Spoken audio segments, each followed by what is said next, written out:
Le quatrième webinaire, initié par la plateforme Parlons Vrai 242, a permis pendant près de 3 heures aux participants de passer au peigne fin le message du président de la République sur l'état de la nation dans les volets politiques, économiques, les infrastructures, le social, les réseaux sociaux et la culture. Sous la direction du modérateur de cette plateforme, le docteur Patrick Itoa Ndinga, cette rencontre interactive a été l'occasion de parler vrai autour du discours du chef de l'État sur l'état de la nation. Vous qui nous parlez de la Russie, est-ce que vous êtes d'accord avec le président de la République lorsqu'il parle de paix? Le Congo, il met la paix en avant, il dit sans la paix, nous ne pouvons rien faire. La paix. C'est quand même une évidence, vous n'allez pas le contredire là-dessus.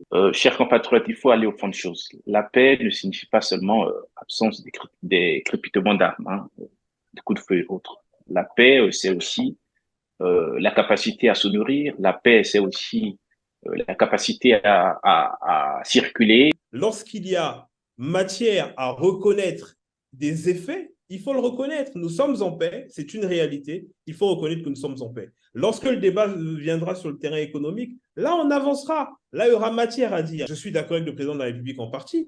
Parce que lorsque, par exemple, une loi est prise, et j'ai la chance d'avoir un législateur autour de nous, lorsqu'une loi est prise et qu'elle n'est pas appliquée, il y a problème. La tendance générale est que le message du chef de l'État a emporté l'assentiment de la population qui attend la mise en œuvre par le gouvernement des orientations du président de la République.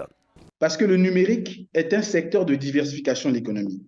Nous avons mis en place, l'État a mis en place ce qu'on appelle par le hub numérique, le hub digital qui a réussi à mobiliser les recettes fiscales à travers le numérique, à peu près plus de 10 milliards. Cette année, nous sommes à 10 milliards. Mais quand vous prenez les 3 dernières années, ce que nous avons enregistré, c'est plus de 50 milliards. Ça dépasse même la provision pour investissement diversifié, qui est le pétrole. Et le président l'a dit.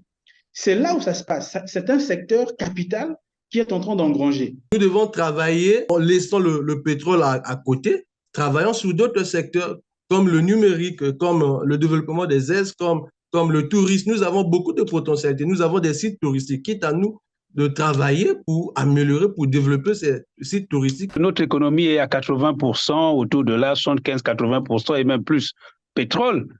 Mais il ne faut pas non plus penser que tout n'est que 100% pétrole. Heureusement que 80%, ce n'est pas 100%. Mais on constate une nette augmentation, une nette prise en main du secteur hors pétrole. Et ce secteur est en nette évolution et ça, c'est à encourager. Plusieurs débatteurs sont intervenus de l'intérieur du pays, de la diaspora congolaise en Russie, en France et ailleurs. Au niveau national, on a noté la participation des parlementaires, des dirigeants politiques et des jeunes, ainsi que des entrepreneurs.